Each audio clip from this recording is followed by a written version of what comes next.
4 बजे उठना है, उठना है। सुबह ध्यान करना है, करना है। यानी साधना पथ पर जो पहला आदमी हमें लेकर चलेगा वो है धृष्टद्युम्न, यानी दृढ़ मन। इसके बिना तो कुछ हो ही नहीं सकता।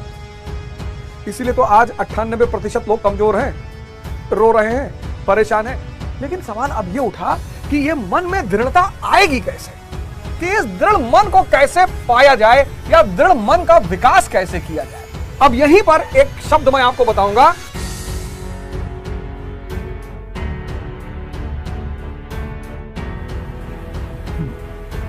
जय हिंद फ्रेंड्स। अब यहां एक और कैरेक्टर आ गया, द्रोणाचार्य।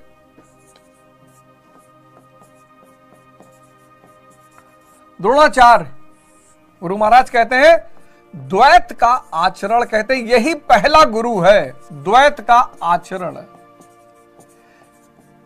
और ये दोनों का गुरु है, सजातियों का भी विजातियों का भी। ये पांडव का भी गुरु है, ये कौरवों का भी गुरु है।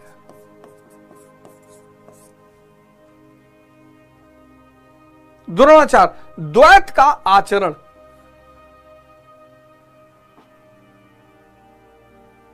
यही एहसास कराता है कि हम परमात्मा से अलग हो गए हैं। आपने शराब पिया,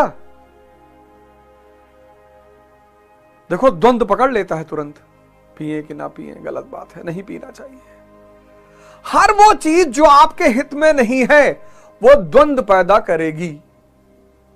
हर वो चीज आप देखिए, दूध आप पीजिए कभी द्वंद नहीं पैदा होगा। आप फल खाइए कभी द्वंद नहीं पैदा होगा। आपको कभी फल खाते हुए द्वंद पैदा हुआ कि पाप है यार? आप सब्जी खाइए, आपको कभी द्वंद नहीं पैदा होगा।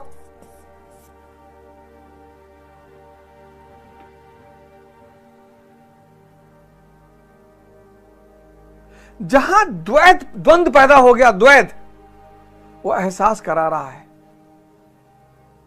कि छूट गए परमात्मा की शरण से, अलग हो गए। फिर गुरु महाराज इसी में दुर्योधन, यानी मैं और मोह। लेकिन यही गुरु महाराज एक और परिभाषा देते हैं, कहते हैं दूषित धन। गुरु महाराज कह रहे हैं दूषित धन, दूषित। दुर्योधन यानी मैं और मोह, यानी इसको मैं चित्र को थोड़ा और क्लियर कर दूं, नहीं तो आपको बाद में वो, दुर्योधन यानी मैं या मोह। लेकिन गुरु महाराज ने कहा दुर्योधन का अर्थ एक और है, दूषित धन। धन तो है लेकिन दूषित है। क्यों दूषित है? आत्मिक संपत्ति में दोष उत्पन्न करता है। आत्मिक संपत्ति, आत्मिक संपत्ति में दोष उत्पन्न करता है।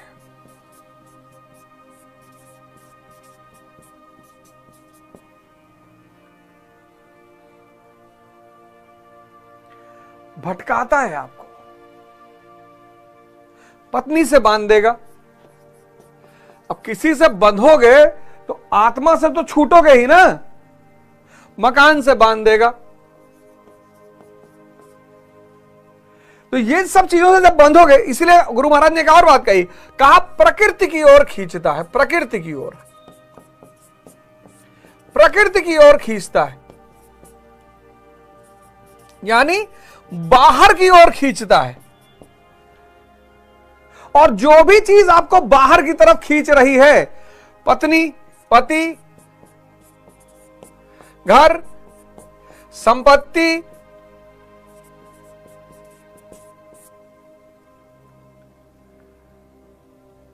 इत्यादि, ये सब आपको बाहर की तरफ खींच रही है। सब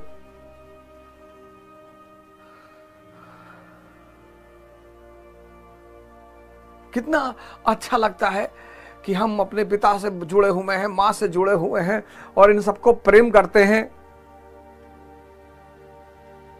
दूषित धन आत्मिक संपत्ति में दोष उत्पन्न करता है, बेहोश कर देता है इसको। क्यों बेहोश करता है? क्योंकि प्रकृति की ओर खींचता है, बाहर की ओर। बाहर ये मर्सिडीज जा रही है, ये टाटा सफारी जा रही है, ये हवाई जहाज जा रहा है, ये खूबसूरत स्त्री जा रही है, ये सोने का गहना पहनी है, बाहर की तरफ। इसीलिए आत्मिक संपत्ति को दूषित करता है, क्योंकि बाहर की तरफ, कहां? प्रकृति की तरफ। लेकिन गुरु महाराज एक बात और करते हैं इसके बारे में, एक बात वो और कहते हैं कि वास्तविक जानकारी के लिए प्रेरणा भी प्रदान करता है।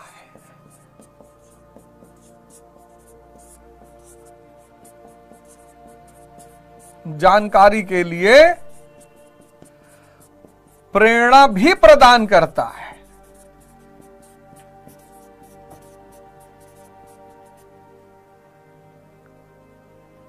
बहुत बड़ी बात है ये इतनी बड़ी बात है जो अच्छों को समझ में नहीं आई।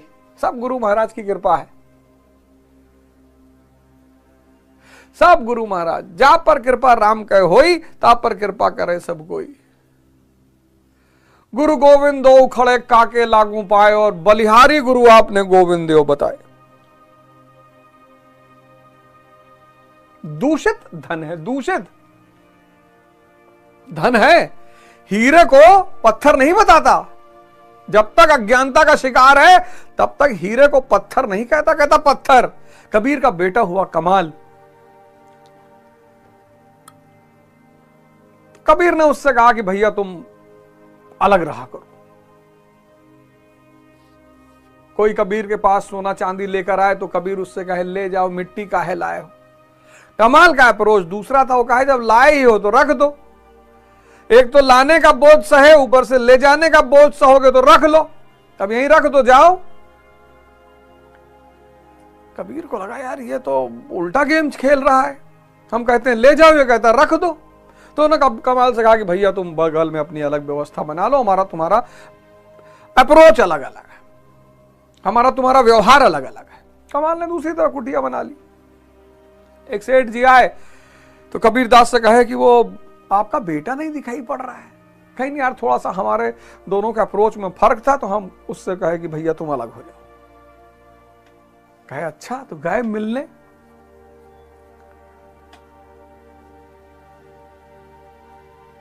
कहे महाराज मैं आपके लिए हीरा लेकर आया हूं। कहा बहुत अच्छा, लाए हो तो रख दो। ने कहा कि यार कबीरदास जी सही कह रहे थे, इसका तो रास्ता ही भटक गया, ही तो लगता है धन के चक्कर में पड़ गया।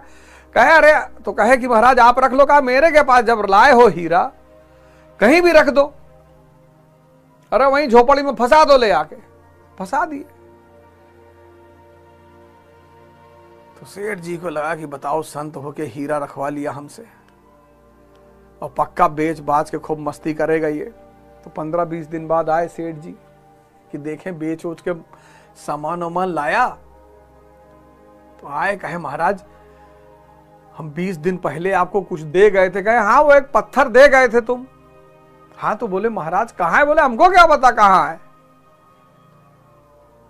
कहे महाराज हमको शंका थी कि आप उसका इस्तेमाल करेंगे। बोले हमारे हाथ में दिए थे। कहे नहीं महाराज आपके हाथ में तो नहीं दिए थे। तो बोले कहाँ दिए थे? बोले महाराज उधर फंसा दिए थे। तो बोले जहां फंसाए थे वहीं जाके देख लो। तो सेठ जी गए तो देखे तो वो हीरा वहीं पड़ा हुआ था।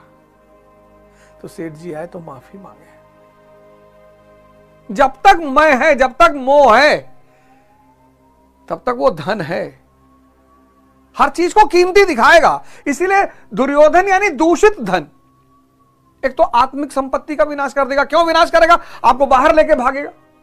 हम लोग आते तो हैं गुरु महाराज से मिलने, कहते हैं तन मन धन सब अर्पण तुमको। वो महाराज जी कहीं खड़े होकर कहते हैं कि हाँ अवध ओझा वो सारा मकान अपना मेरे नाम पे कर दो।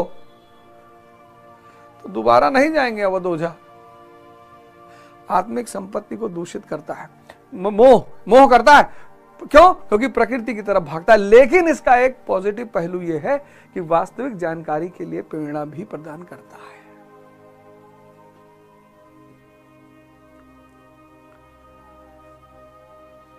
इसको जानना है।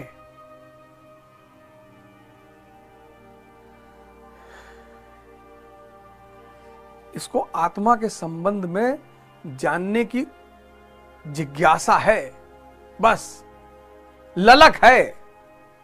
देख लें उधर कौन कौन है।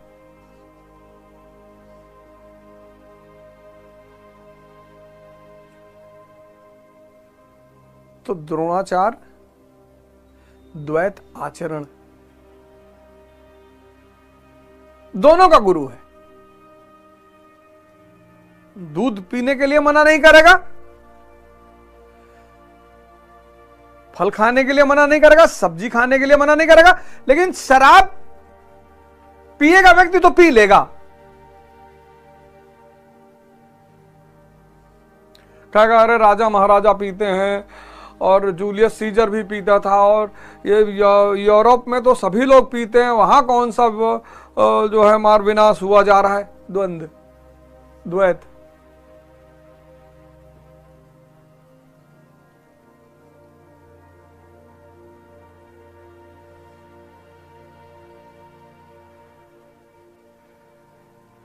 तो दुर्योधन क्या है?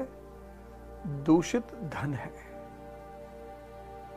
कैसे है ये देख लीजिए। अब जब भी आप ध्यान करने के लिए बैठे और जैसे ही आपके मन में विचार आए कि बड़े वाले मौसे के पास यार देखो दीदी फॉर्च्यूनर है, समझ लो ये तुमको लेके भागा बाहर।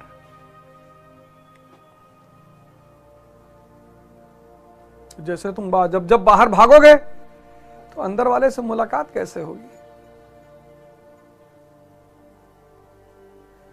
दुर्योधन, क्या महिमा है गुरु महाराज की। द्रोणाचार्य दुर्योधन, द्रोणाचार्य द्वैत का आचरण, दुर्योधन दूषित धन। दूषित धन कैसे बताया मैंने। अतः व्यू रचनात्मक पांडवों की सेना को देखकर अर्थात पुण्य से प्रभावित सजातीय वृत्तियों को संगठित देखकर, पुण्य से प्रवाहित सजातीय वृत्तियों को संगठित देखकर मोह रूपी दुर्योधन ने प्रथम गुरु द्रोण के पास जाकर कहा। ये जो सजातीय शक्तियां है ना, पांडवों की सेना है, हमें इसका पता ही नहीं। हमें कौरव की सेना का पता है। आज तक कौरव की सेना की चर्चा हुई, क्षेत्र विस्तार की चर्चा हुई, इंद्रियों की चर्चा हुई, मन की चर्चा हुई, लेकिन जो पांडवों की सेना है उस पर चर्चा ही नहीं हुई।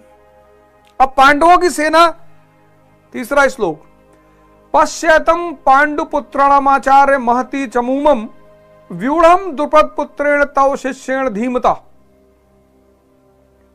हे आचार्य, अपने बुद्धिमान शिष्य द्रुपद पुत्र धृष्टद्युम्न द्वारा व्यूहकार खड़ी की गई पांडु पुत्रों की इस भारी सेना, धृष्टद्युम्न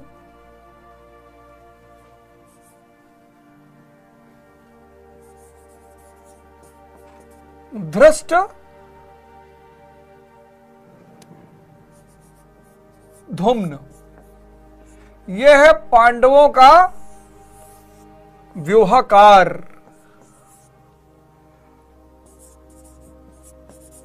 पांडवों का व्यूहकार है ये धृष्टद्युम्न। पांडवों की सेना का जो है वो व्यूहकार है।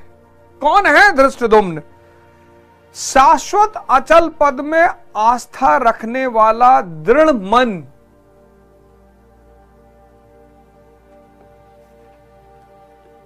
यही तो मुश्किल है। शाश्वत अचल पद में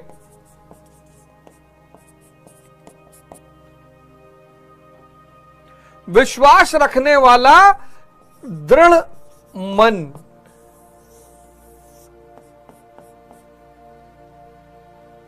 धृष्टद्युम्न द्रुपद का पुत्र। द्रुपद पर भी मैं आऊंगा भी कि द्रुपद क्या है, द्रुपद कौन है? धृष्टद्युम्न ये पांडवों की सेना का व्यूहकार है, यानी जिसका मन कमजोर है, वो साधना के मार्ग पे चल ही नहीं सकता।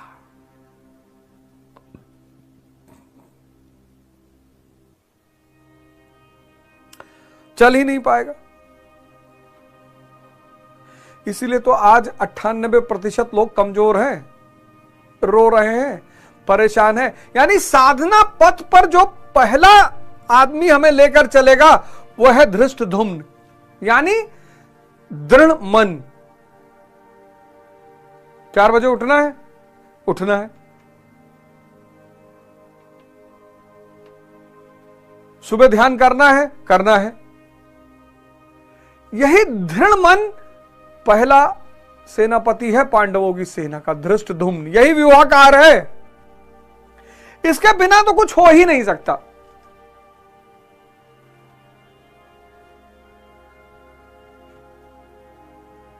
लेकिन सवाल अब यह उठा कि यह मन में दृढ़ता आएगी कैसे? देखो, सारी बातें किताबें में नहीं लिखा जाएगा। अगर सारी बात इस किताब में लिख दी जाती तो इस किताब में इस जमीन से लेकर आसमान तक के पन्ने होते।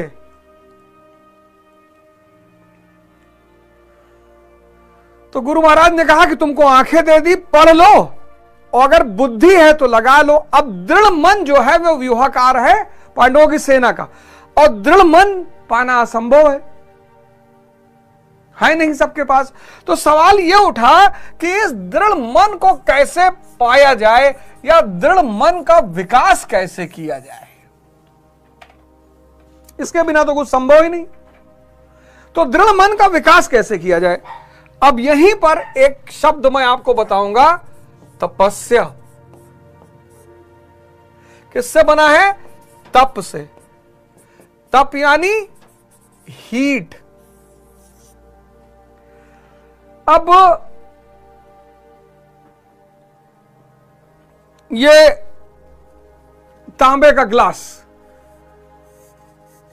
अब अगर इस तांबे के ग्लास को मैं बर्फ में रख दूं 10 साल, और 10 साल बाद इस बर्फ को मैं इस ग्लास को निकालूं, तो इसमें कुछ परिवर्तन आएगा? नहीं आएगा।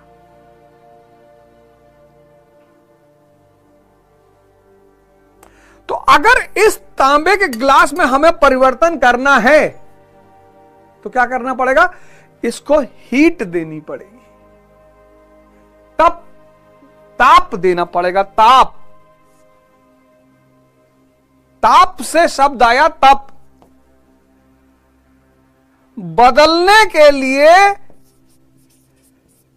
किसकी जरूरत पड़ती है? ताप की।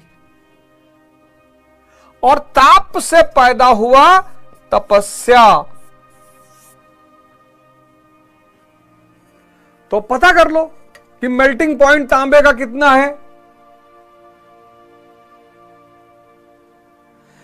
हर धातु का अलग अलग मेल्टिंग पॉइंट है ना, तो तांबे का मेल्टिंग पॉइंट पता कर लो, 1100 डिग्री सेल्सियस। 1100 degree Celsius. अब तांबे का, कॉपर का मेल्टिंग पॉइंट है 1100 डिग्री सेल्सियस। तो अब आपको पता करना पड़ेगा कि आप क्या हैं। तब सत्व गुण के मालिक हैं कि रज गुण के मालिक हैं कि तम गुण के मालिक हैं। इसमें कम ताप लगेगा, इसमें ज्यादा लगेगा, और इसमें असीम लगेगा।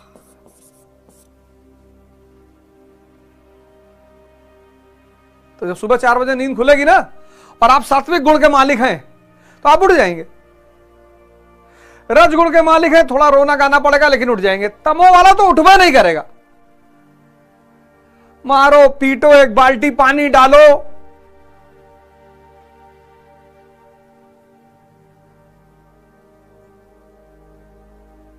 यहां कुंडली बहुत काम आती थी, यहां हॉरोस्कोप बहुत काम आता था व्यक्ति का गुण जानने के लिए।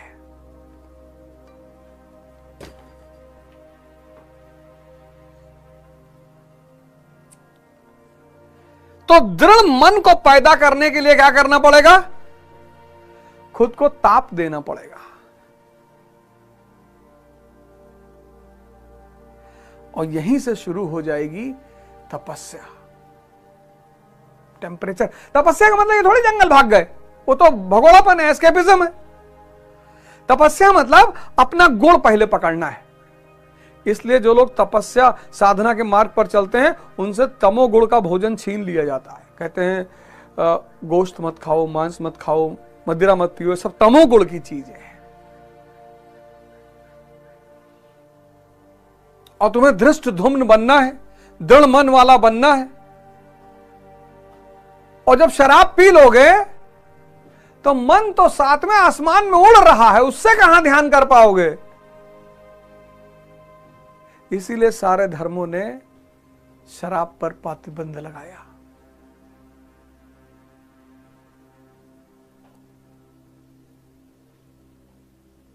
क्योंकि वो मन को मनचला बना देता है। आज तक तुमको किसी ने बताया नहीं होगा कि सारे धर्मों ने शराब पर प्रतिबंध क्यों लगाया।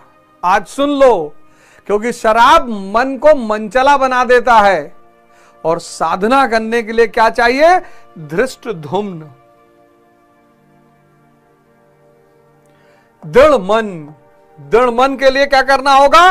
पहले अपनी प्रकृति जांचनी होगी, फिर प्रकृति जांचने के बाद क्या करना होगा? ताप देना होगा, हीट देना होगा। 4 बजे नींद खुली तो जब 4 बजे नींद खुल गई, अब मन रायता फैला रहा है, 5 मिनट कह दो, हाँ ठीक है 5 मिनट ऐसे खड़े रहेंगे फिर सोएंगे, 5 मिनट पानी में पैर रख के रहेंगे तब सोएंगे। यह है टेम्परेचर। साधना के रास्ते की सबसे बड़ी आवश्यकता है धृष्ट धुम्न। वही व्यूहकार है, वहीं से कहानी शुरू होगी।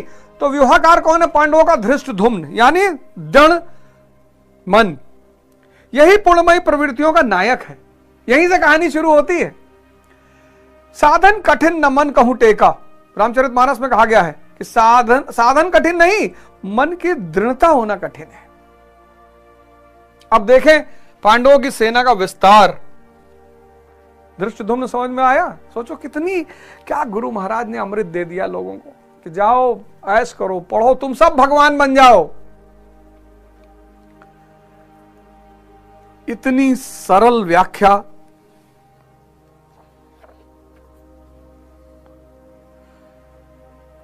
इस घोर कलयुग में सबको पता है गीता मुक्ति का मार्ग है, लेकिन कैसे?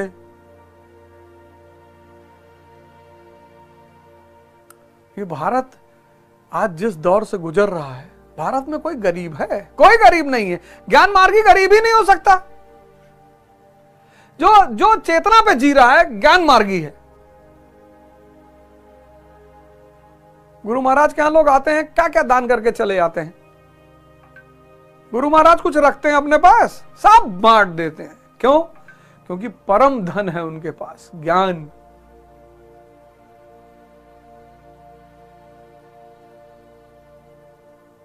तभी तो बाकी सारी चीजें छोटी नजर आती हैं।